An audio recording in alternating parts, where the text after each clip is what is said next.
Thank you for watching Scary Bear Attacks. If you like this episode, please remember to hit the like button and leave a comment or two, then subscribe and click on the bell to receive notifications of whenever we release new videos. Also, please remember to share them to your social media. Welcome back to Scary Bear Attacks.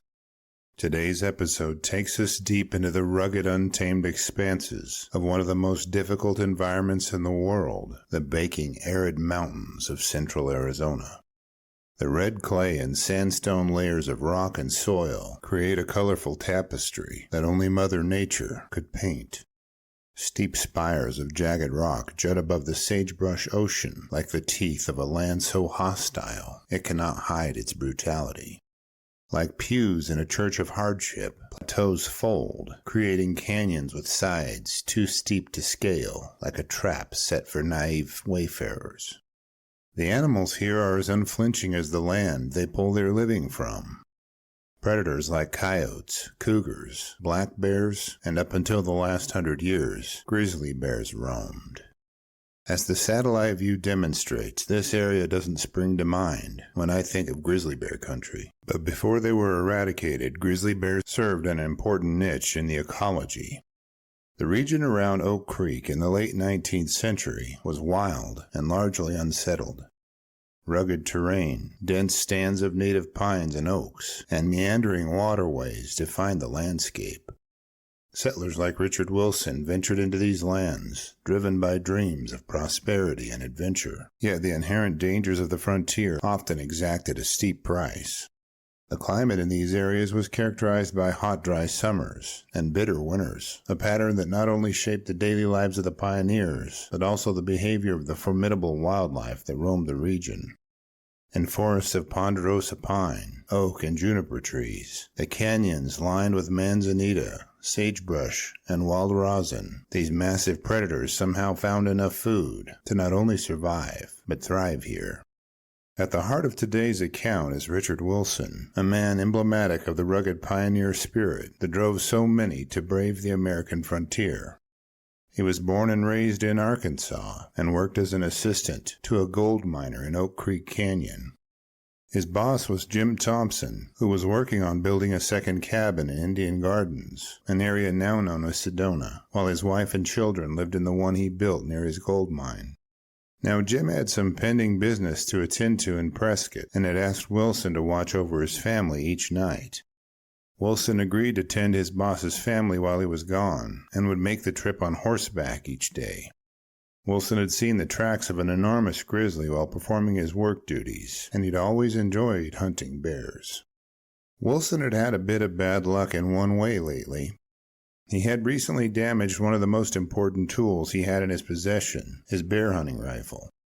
The gunsmith had fortunately agreed to repair it, and it was in his shop while boss man Jim had to leave town. This meant that Wilson would have to put his grizzly bear hunting plans on hold and would have to travel the dangerous landscape armed with a varmint rifle until it was repaired. On June 13, 1885, Jim departed for Prescott, confident that Wilson would protect his family while he was gone. Wilson's trip would take the better part of an hour, and he started to head toward Jim's family cabin toward the end of the day. The elderly man was riding along a trail that shortcut Wilson Mountain Trail. Each ridge along the trail ended in a box canyon that backed up to the rocky spine of the ridge. Box canyons protect any animal seeking it, but also create a small area in which neither predator nor prey can easily escape. The Wilson Mountain Trail meandered its way along the bottom of the small, steep valley, with forks in the trail leading into each box canyon along its route. As Wilson was riding, he came upon the massive tracks of the grizzly bear he'd previously seen. Being armed with a small caliber rifle wasn't enough to convince the bear hunter to wait for the return on his bear hunting rifle. He got off his horse and began trailing the bear's tracks, and before long had crept into a shooting position, only a few yards above it. The grizzly was distracted as it dug at something in the dirt as Wilson drew down on its ribcage and squeezed the trigger on his hunting rifle. Back at the Thompson family cabin, Jim's wife Maggie was waiting for Wilson's arrival, but that evening he didn't show. She had to look after several children and couldn't search for him or leave to find help. She waited 7 more days at the cabin before some friends arrived while out on a fishing trip. Maggie informed her guests of Wilson's failure to show up at the cabin. They immediately went to round up some help in finding the man.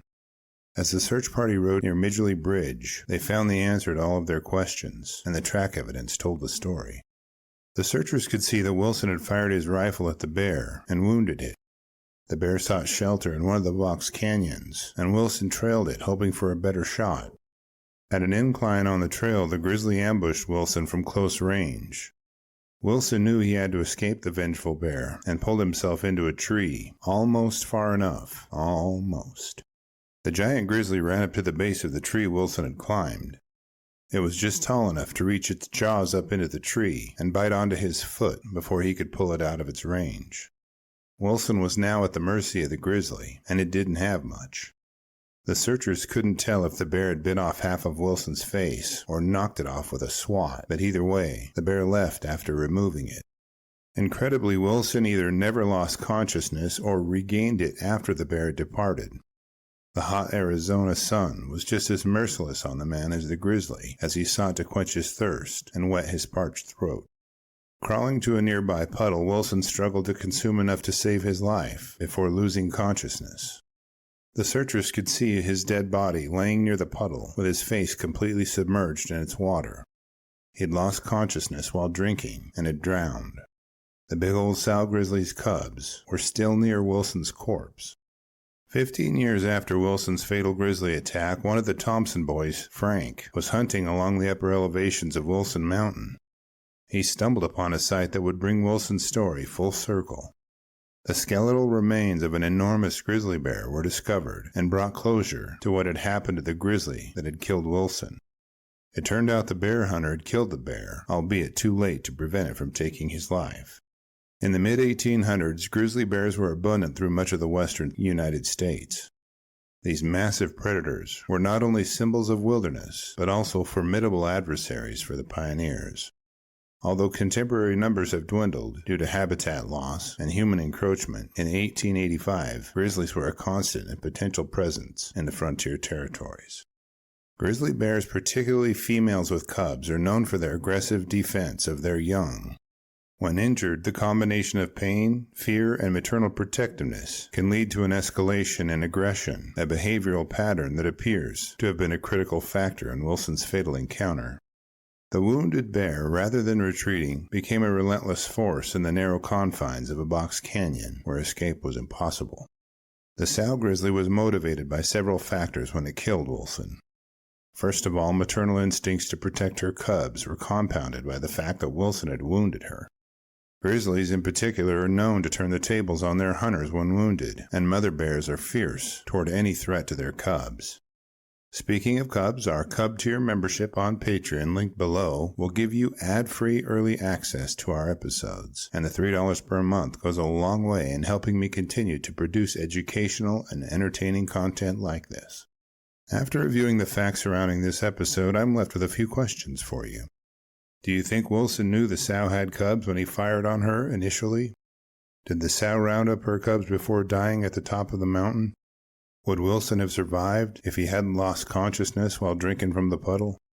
I'll gladly read and reply to your thoughts, so post them in the comments section below, and let's talk about it. Thank you for watching Scary Bear Attacks. If you've enjoyed this episode, please consider clicking on the like button and clicking on the bell icon. We'll help you know when we post our new episodes.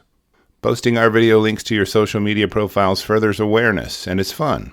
We slashed our prices in our merch store, linked below, so check out the bargains there while you shop. As a member of our human community, remember to adventure bravely and be careful out there, especially in bear country.